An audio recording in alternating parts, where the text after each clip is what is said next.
All right, hello everyone, and welcome to today's Explainer. I am absolutely thrilled to be your teacher and guide today as we turn our screens into a sort of virtual whiteboard. We're going to decode the totally fascinating language of clothes and fashion. Whether you realize it or not, the way we talk about what we wear heavily shapes our professional image, and it completely colors our everyday conversations. So today, we are going to learn the exact, precise vocabulary you need to navigate everything from the corporate boardroom to the high street. Let's get into it. Okay, let's dive into this. Here is our class syllabus for today. First up, dressing for the workplace. Second, describing clothes. Third, the latest trends. And finally, clothing metaphors. Starting off with Section 1, Dressing for the Workplace and Mastering the Dress Code. So, entering the business world requires a pretty rapid transition in how we present ourselves. I think a lot of us would agree that during our student days, we often looked, well, a bit scruffy in our t-shirts and jeans. And scruffy simply means untidy. But as you make that big jump into the business world, you really have to learn the dress code. The accepted way of dressing in a particular social group or office is exactly what we call a dress code, and mastering it is basically your first real assignment. Your ultimate goal is to project a professional image through proper business attire, which is really just a formal way of saying business clothing. Now, an absolutely crucial part of this is knowing the workplace do's and don'ts, even if your office is on the casual side. Generally, you really want to avoid clothing that reveals too much. For women, that typically means avoiding outfits that show cleavage, which is just the space between the breasts, or the midriff, meaning the part of the body between your chest and your waist. For men, no overly open shirts showing off the chest. And really, everyone should avoid see-through fabrics and make sure that skirts and trousers aren't overly tight. It's all about keeping things professional and situation appropriate. But wait, there's a flip side here. While we definitely want to avoid skirts that are way too short or clothes that are too tight, we have to strike a balance. Because honestly, nobody wants to cross the line into looking frumpy. If you're taking notes, definitely write this down. Frumpy means old-fashioned and boring. We want to be highly professional, absolutely, but we still want to look sharp doing it. So, to avoid looking frumpy, you need to build up your professional essentials. For women, this often means curating a great choice of outfits, which is a set of clothes put together for a particular occasion.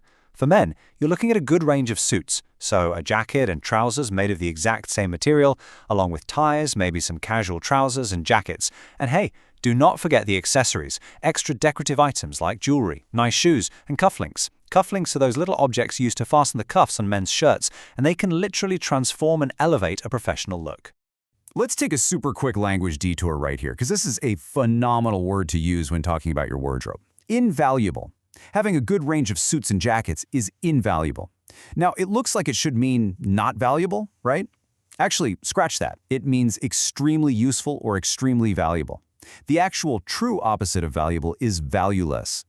Of course, to put things in perspective, not every single job requires a formal suit every day. Some offices have casual dress-down days, usually on Fridays, where the staff gets to wear less formal clothes. And then, on the completely opposite end of the spectrum, some jobs require uniforms or specialized protective clothing. Think overalls, which is a one-piece garment covering all the body to protect it, or safety helmets to protect your head on a construction site.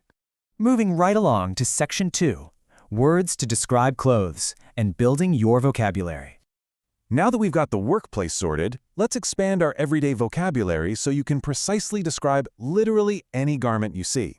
If an item shows a lot of flesh, we call it revealing. If it's super short and just uses very little material overall, it's skimpy. On the other hand, if you're wearing a big loose sweater, we'd call that baggy. But if a dress is very close-fitting, we describe it as clingy. And finally, if something is incredibly modern and stylish, we use that fantastic French-derived word chic. Oh, and if you ever receive a party invitation, pay really close attention to the dress code. So often, it will ask you to dress smart casual. For our focus learners today, jot this definition down. Smart casual means clothes that are informal but clean, tidy, and stylish. You aren't showing up in a tuxedo, for sure, but you definitely aren't wearing your scruffy ripped jeans either.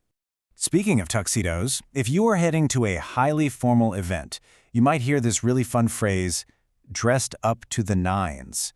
You might also hear dolled up or done up to the nines. It basically just means being dressed in a very fashionable or an extremely formal way. When it comes to actually buying all these clothes, we generally talk about two main avenues. First, we have the high street.